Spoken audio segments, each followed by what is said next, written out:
Hey guys, it's Mrs. Bottemiller here. Today you get the at-home Mrs. Bottemiller, so no makeup and sweatpants. Maybe you can relate to the at-home thing. Today I am gonna tell you a little bit about how I met and connected with two of my besties.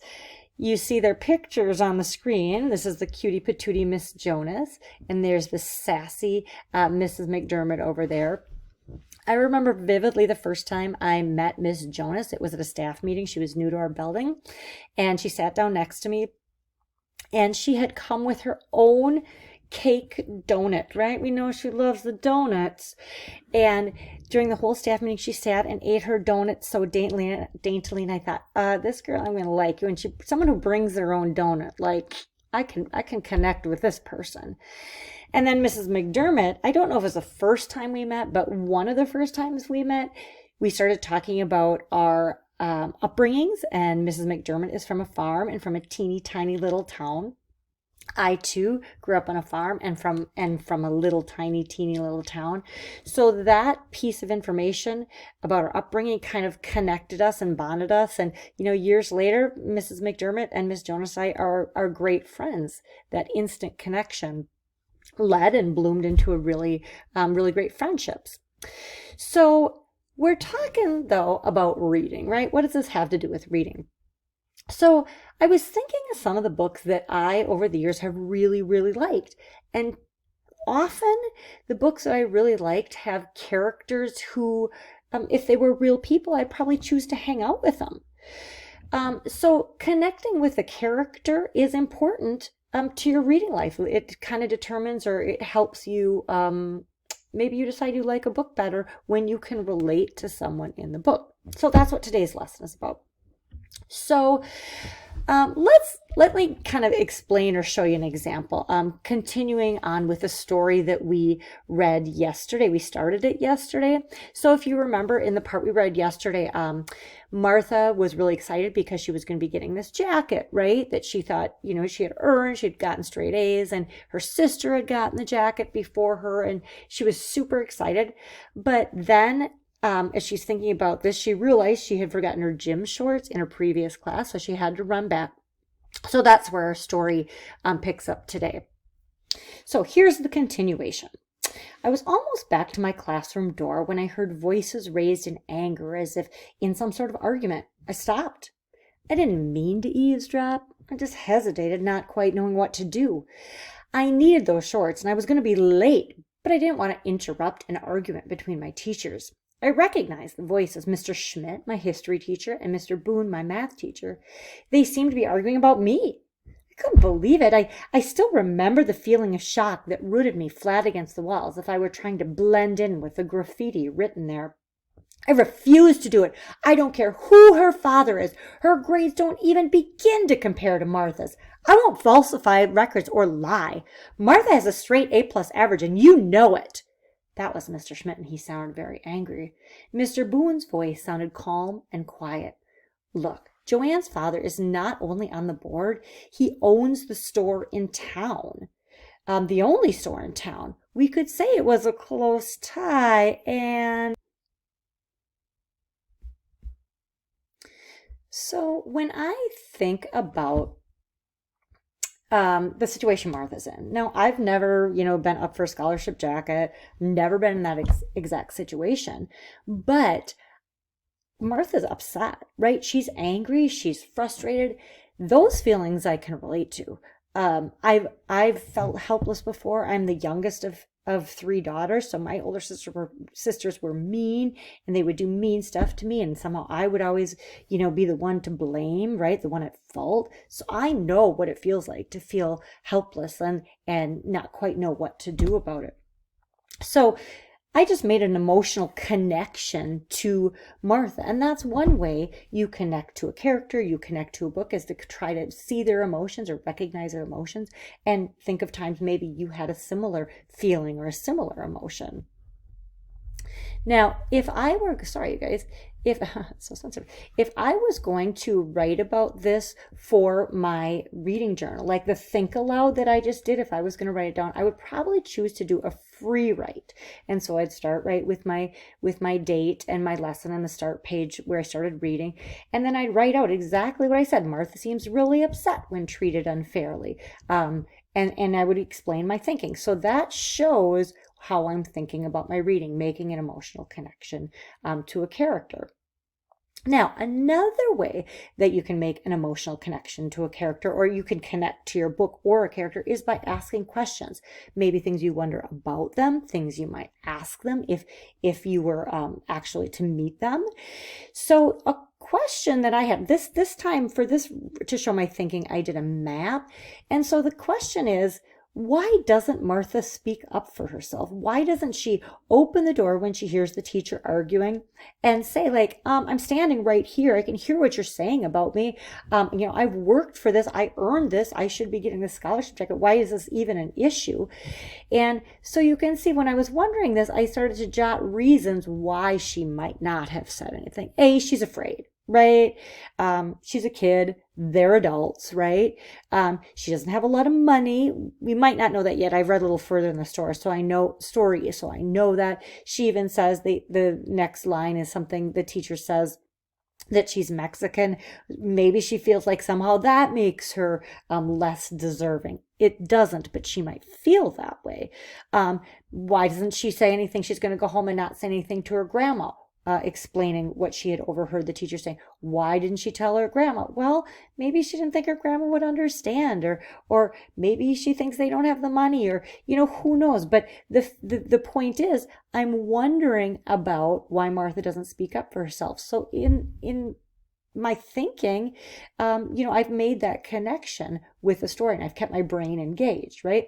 So again, this is an example of how I could show my reading thinking in a form of a map. Okay, so let's practice. Okay, so I'm going to show you a little video clip. I'm only going to show you the first part of it, the first minute of it, and you're going to try to make an emotional connection with the main character, who happens to be a little girl. Okay, so here is the video.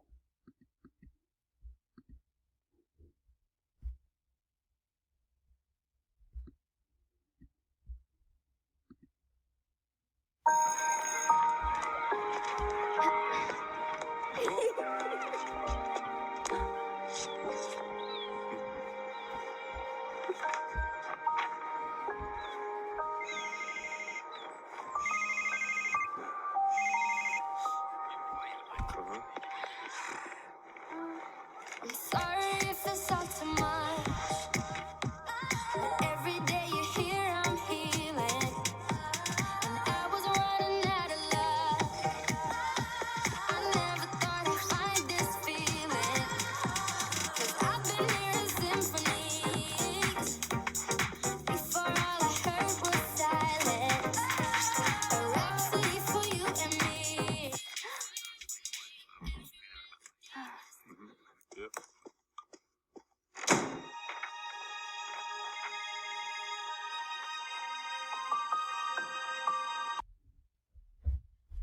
Okay, so watching that little clip, what emotions was that little girl feeling? What do you think? Frustrated, maybe sad, upset, maybe overlooked because her dad was always busy, right? Do you know what that feels like? To feel overlooked, to feel sad, to feel upset? Yeah, I think we all do. So that's an example of making an emotional connection to the character. Now, the other thing, right, that we can do is ask a question, right? That's the other skill we're working on. So I'm going to show you the last part of the video clip, another minute, and you're going to think of a question that you could either ask the girl, ask the dad, or just something you wonder about as you are watching it. Okay, so here's the rest of the video.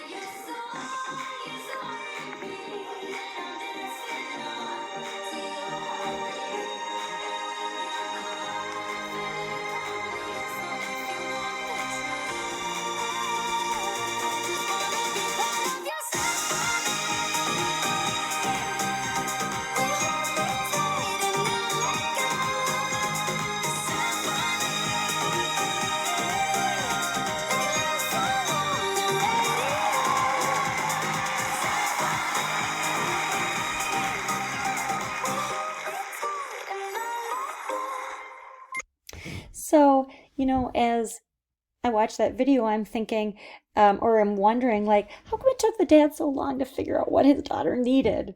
Like, or how come, the girl didn't ask her dad for help? Like, hey, I want to do this and I need your help. Or how did it feel when your dad, was helping you out and then you rocked the dance and it was so awesome and everybody was cheering, right?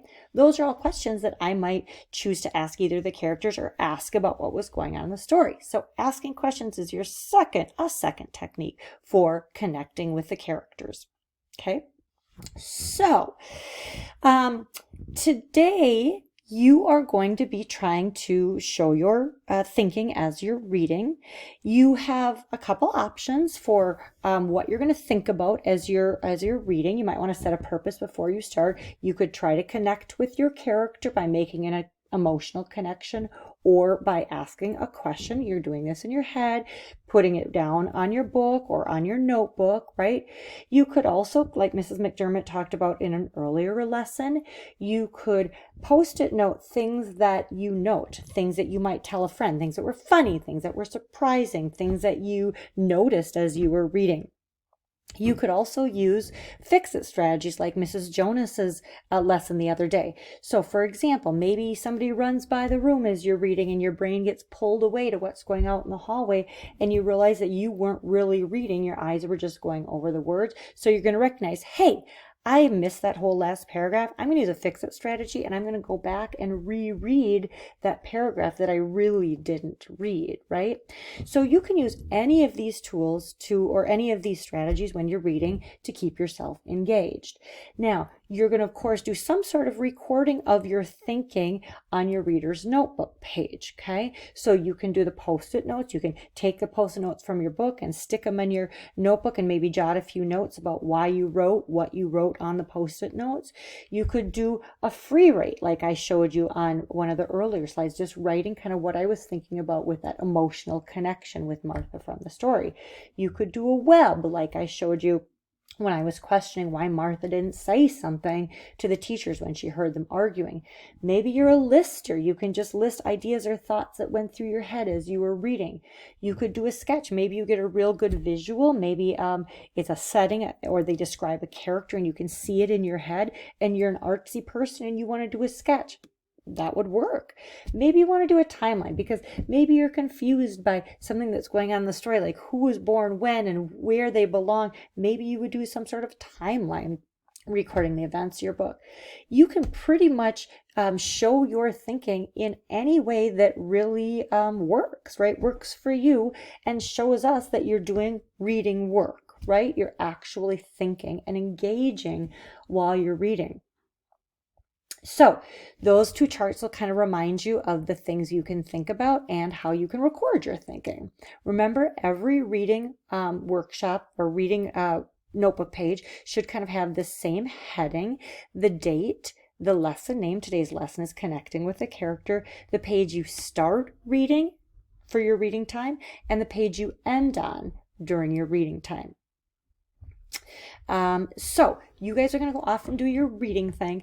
The last thing I want you to think about, you guys, is I promise that if you use these strategies and actually engage and think about your reading, you will enjoy your reading so much more. I know a lot of you on your timeline said you fake read or you don't like reading. I promise you, if you guys will give this a shot, it will make your reading a better experience for you. And that is all of us English teachers. That is our greatest hope for you. So off you go, 20 minutes of reading, and then record your thinking. Have a great rest of the day, guys.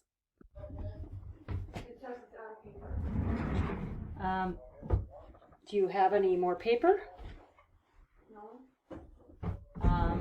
You were writing on some of it you had for your art stuff. Where did you use all the paper up?